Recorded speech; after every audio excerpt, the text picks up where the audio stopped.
मेरा टाइटल है Mrs globe करवे 2025 and it was my first journey. मैंने स्टार्ट किया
अबाउट चैलेंजेस. आप जब जाते हो किसी भी बड़े प्लेटफॉर्म में, आप हमेशा कुछ नया सीख के आते हो. So it was a great experience for me. आप ग्रो ही करते हो.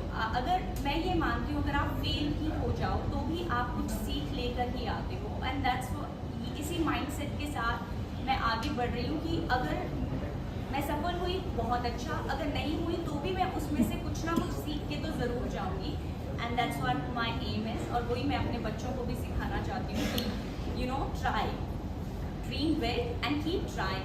अगर वो नहीं हुआ तो maybe that is not for you, but there is something better is waiting for you.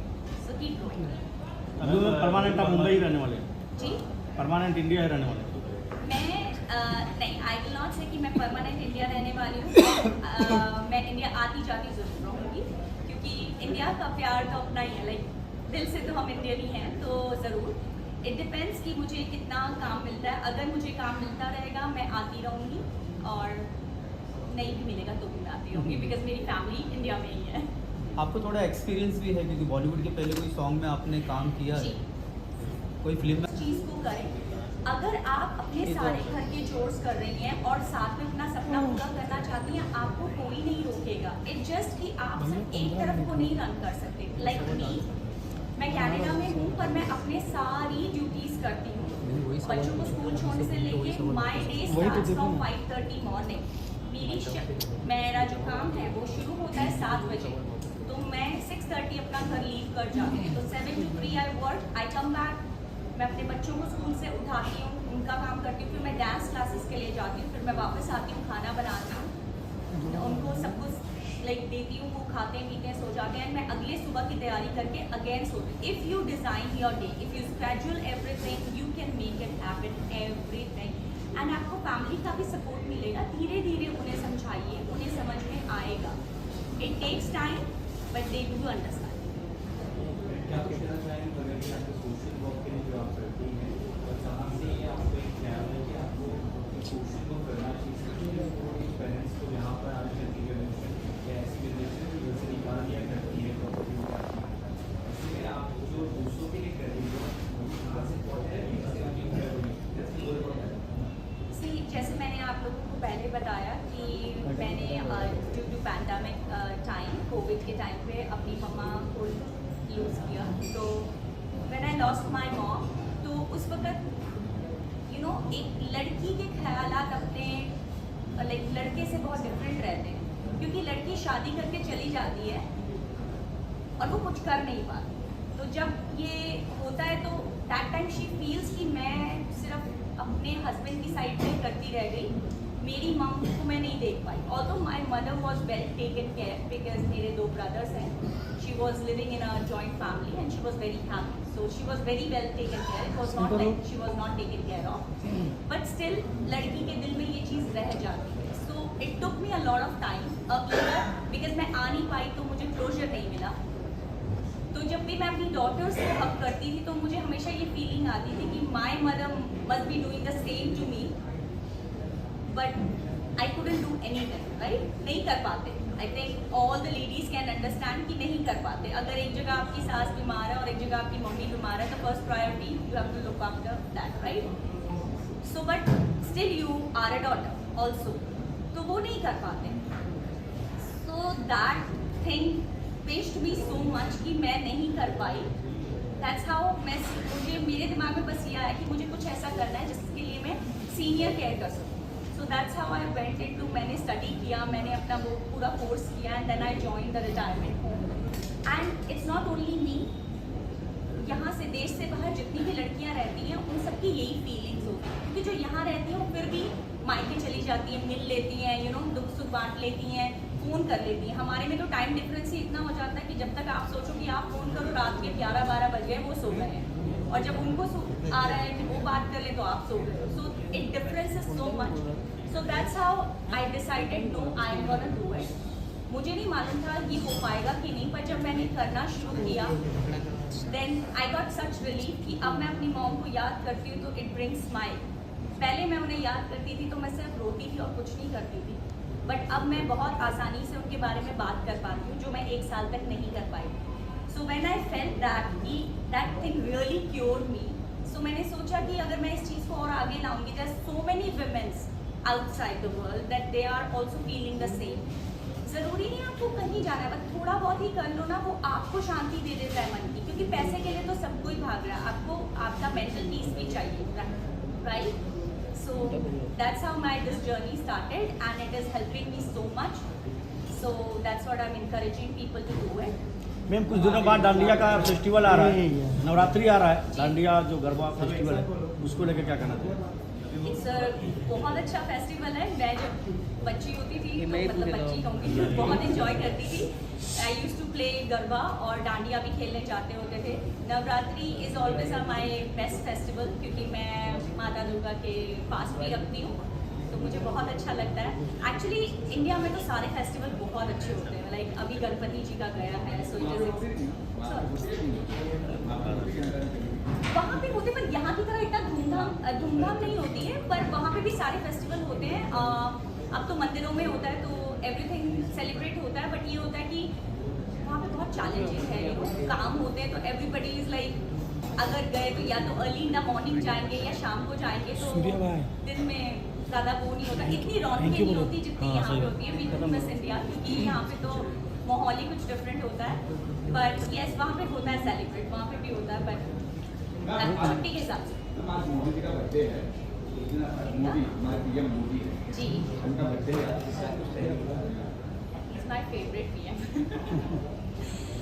उनके लिए तो मैं ये कहूँगी कि इसी तरह से हमारे देश का नाम ऊंचा करते रहे, बिकॉज जब से वो प्राइम मिनिस्टर बने तब से इंडिया को सब जानते हैं। पहले भी जानते थे, बट पहले ये था कि इतना अटेंशन नहीं मिलता था, मगर अब अगर मोदी जी कुछ बोलते हैं तो इट्स लाइक जी उन्होंने बोला है तो होगा, लाइक वादा है, मतलब उनके मुंह से जबान निकल, उनके मुंह से कुछ निकलना मतलब कि it's a promise. We all look up to it कि इट विल बी डिलीवर्ड, वो मिलेगा जो उन्होंने कहा है, आज नहीं कल नहीं, साल बाद 2 साल बाद, but he is working on it. So yes, ये भरोसा मुझे है मोदी जी पे कि अगर वो कुछ कह रहे हैं तो वो कर रहे हैं। In my category I am a Mrs glow curvy, तो कर्वे मीन्स का ये नहीं होता, लोग सोचते हैं प्लस साइज, कई लोग मोटे होते हैं बिकॉज उनको कुछ बीमारियां हैं। सो किसी को आप जज नहीं कीजिए, और फिटनेस के लिए ये मैं कहूँगी फिट इसलिए नहीं रहिए क्योंकि आप खूबसूरत दिखें, फिट रहिए क्योंकि आपकी ज़िंदगी तब तक है जब तक भगवान ने लिखी है, तो फिट रहेंगे तो स्वस्थ रहेंगे तो ज़्यादा अच्छा रहेगा, instead of depending on anybody. हम अब आजकल 40 की एज में सबको डायबिटीज़ हो जा रहा है, तो बी केयरफुल आप क्या खा रहे हैं, क्या कर रहे हैं। फिटनेस अपने लिए ज़्यादा ज़रूरी है, क्योंकि अगर आप किसी भी आपको कोई हेल्थ इशू होता है तो पेन आपको ही लेनी है, nobody else will take it. सब आपको दवाई दे सकते हैं, सलाह दे सकते हैं, पर कोई भी आपकी पेन नहीं ले सकता है। तो डू इट फॉर योरसेल्फ, अपने लिए फिट रहिए, किसी और के लिए नहीं। आप रहेंगे तो आपका बुढ़ापा अच्छा ही जाएगा, और अगर नहीं रहेंगे तो यू आर इन ट्रबल। किसका स्माइल का राज ये है कि मैं सबको बहुत खुश रखती हूँ, जब मैं अपनी फैमिली को खुश रखती हूँ, मेरी फैमिली का मुझे बहुत सपोर्ट है। कहते हैं अगर आप अंदर से खुश हैं तो आप बाहर से भी खुश रहते हैं।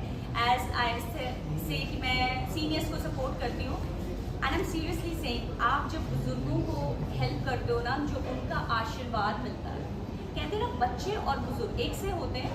जैसे बच्चा कभी भी कुछ बना कर नहीं बोलता, अगर आप उसके सामने को आपको वो उसको आप अच्छे लगे, उसने एकदम से कहना है ओह आप बहुत अच्छे लग रहे हो, या मुझे ये खाना है, राइट?